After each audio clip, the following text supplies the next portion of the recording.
Ok, bom dia, buenas tardes a todos. It's a pleasure and honor. Bom dia, boa tarde a todos. É um prazer e uma honra estar com vocês hoje. Falo dos Estados Unidos, Washington, D.C., especificamente a Universidade de Georgetown, onde eu e mais alguns colegas e amigos lançamos um programa de justiça ambiental. Agora, vocês estão me pedindo para compartilhar minha perspectiva da economia de Francesco.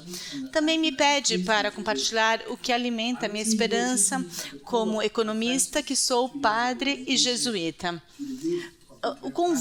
A convocação do Papa Francisco, há 2 anos atrás, ele disse para o planeta inteiro, para a juventude, vocês têm que reescrever a economia.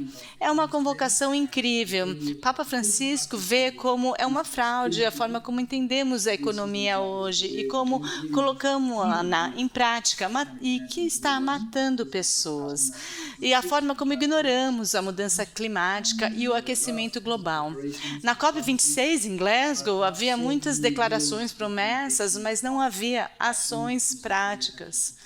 E o que o Papa pede é implementação de ações reais para evitar o aquecimento global, atingindo uma escala de mais 4 ou 5 graus ao final do século, uma real catástrofe. Portanto, vemos muita conversa vazia. Papa Francisco quer ver a ação e isso, na minha opinião, é tudo que nós também queremos ver, principalmente vocês e também a equipe de nosso grupo aqui em Washington. Também as pessoas da França, porque sou francês. Papa Francisco percebeu que um dos grandes problemas é a compreensão da economia e que ela está equivocada. E é preciso transformar essa compreensão para que os economistas possam servir ao bem comum ou ao reino de Deus, falando em termos cristãos, sendo útil no enfrentamento do grande desafio que temos hoje, em termos de desastre ecológico.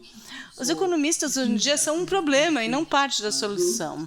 Isso quer dizer que precisamos pensar de uma maneira ampla para conceber novas formas da economia que serve ao antropoceno, uma era onde nós, seres humanos, estamos formatando o planeta e onde temos a possibilidade de impactar o planeta positivamente. Me parece que há muitas perguntas técnicas no momento, muitas questões, como, por exemplo, o dinheiro. De onde vem o dinheiro? Como circula esse dinheiro na economia? Quem cria o dinheiro? Economistas neoclássicos dizem que não importa a qualidade do dinheiro que circula na economia. Dizem que o dinheiro é neutro. No entanto, isso não é verdade. Temos provas que não é assim que funciona. O dinheiro na economia, ele pode servir para emprego, ele pode servir para dívidas, tributos, etc. Essa é uma grande questão. A segunda grande questão é a qualidade da energia e da matéria. Muitos dos economistas neoclássicos, eles negligenciam a questão energética e como se, para criarmos o trabalho, não fosse necessária energia. Imagine a economia brasileira sem eletricidade. Dessa forma, se torna um mistério, mas é importante refletirmos sobre a origem dessa hipótese deles, mas a verdade é que eles negligenciaram o impacto energético sobre a economia, tornando esta questão um grande desafio intelectual e político do nosso tempo. A reivindicação do entendimento da questão energética sobre nossa produção econômica e no planeta. A verdade é que o futuro das pessoas está envolvido nessa questão, principalmente os mais pobres, como lutar contra a crescente desigualdade, o acesso à energia, à água limpa, e assim por diante. Se não entendermos o papel da economia, como poderemos reivindicar a autoridade sobre este assunto? Portanto, temos capital de um lado e energia do outro lado.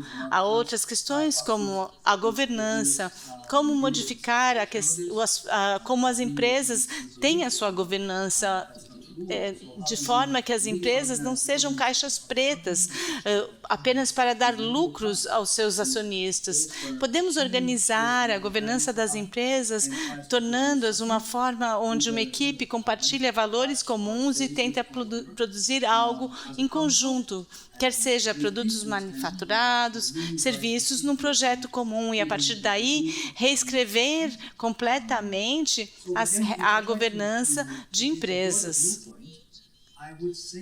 Portanto, de uma perspectiva mais ampla, poderia dizer que nós precisamos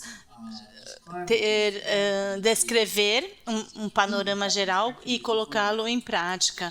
Um planejamento. Para mim, o valor econômico nasce da interação entre os seres humanos e os sistemas naturais. De uma certa forma, os marxistas não estão corretos refletindo de que o valor econômico vem do trabalho. Isso não é assim. Pense no que seria o trabalho sem a matéria e a energia. Ele não seria nada. É necessário energia, diversidade, água e matéria para os seres humanos poderem produzir algo. Portanto, o meu ponto de vista é que aquilo que dá sentido à nossa vida é a interação entre os ecossistemas naturais e os seres humanos. Interação altamente complexa e que é um fenômeno emergente. Quando seres humanos interagem com seres viventes como rios, lagos, montanhas, e assim por diante, e daí algo nasce, algo emerge, vida, uma vida significativa, tanto para nós quanto para os seres sencientes, que não são humanos, com os quais compartilhamos a vida. Ou seja, o valor econômico é um fenômeno emergente e a partir daí vem a pergunta: como nós podemos promover um entendimento que não seja atomístico da sociedade, onde pensa-se que o principal elemento, matéria-prima é o ser humano, uma pessoa, passando para uma compreensão social como ecossistemas de campos relacionais entre seres humanos e seres não humanos também. Leibniz é um filósofo alemão do século XVII. Ele já escreveu sobre isso e foi mal compreendido por séculos. Um livro famoso dele chama-se Monadologia, onde ele fala, em essência, que espaço-tempo não existe se não fosse, pelo menos, a existência de duas mônadas que entram num relacionamento, que a partir daí é formatado o tempo e o espaço. Esse entendimento é revolucionário, pois diz que tudo começa com relacionamentos, tudo sendo relacional. Ao pensarmos sobre as revoluções do século XX na física, que é a teoria da relatividade e a teoria da mecânica quântica, vemos que as duas falam que o importante é o relacionamento e que o espaço e o tempo não são absolutos, porém formatados a partir de relacionamentos entre objetos que têm matéria, peso e uma visão, portanto, einsteiniana da física. Ou seja, a física do século XX trouxe algo fundamental que já estava nos escritos do século XVII de Leibniz, onde ele reivindicava que tudo é relacional. Precisamos ter a mesma abordagem na política, economia, ciências sociais, antropologia, pois trabalhar nessa direção de ver as coisas como relacionamento. Existem ativistas, movimentos que já estão trabalhando nessa direção, avaliando essa experiência em seu dia a dia. Uma síntese deste ponto de vista amplo que faça sentido em todas as interações complexas de relacionamentos que formatam o nosso universo. Bom, uma vez dito isso, eu vejo que o que é necessário entender é que aquilo que nós fazemos na economia, que é a construção de infraestruturas, como, por exemplo, as estradas, casas, moradia, né? Outros produtos industrializados que nos permitem aumentar os relacionamentos que nós alimentamos entre nós, mesmos seres humanos, e com a natureza, e dessa forma aumentar a qualidade desses relacionamentos.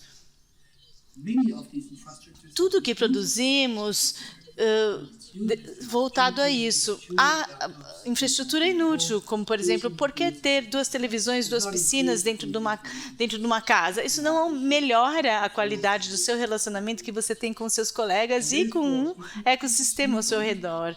A partir desse ponto de vista, a sobriedade que Papa Francisco fala é uma consequência natural. Papa diz menos é mais, querendo dizer que podemos reduzir nossa pegada de carbono sem perder a qualidade dos relacionamentos.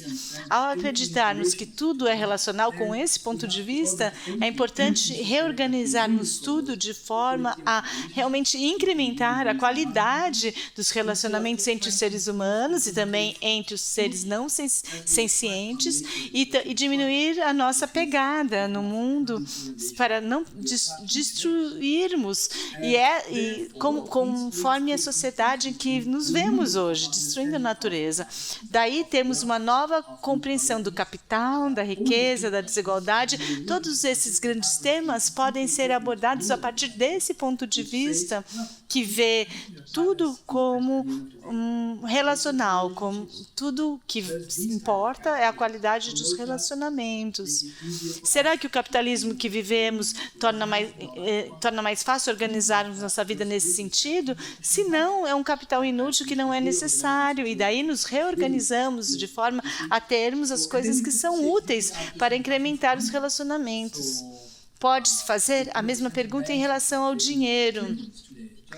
Exemplo, bancos centrais estão dando trilhões já há 10 anos para salvar os bancos. A pergunta é, isso serve à melhoria da qualidade dos relacionamentos entre as pessoas e com o planeta?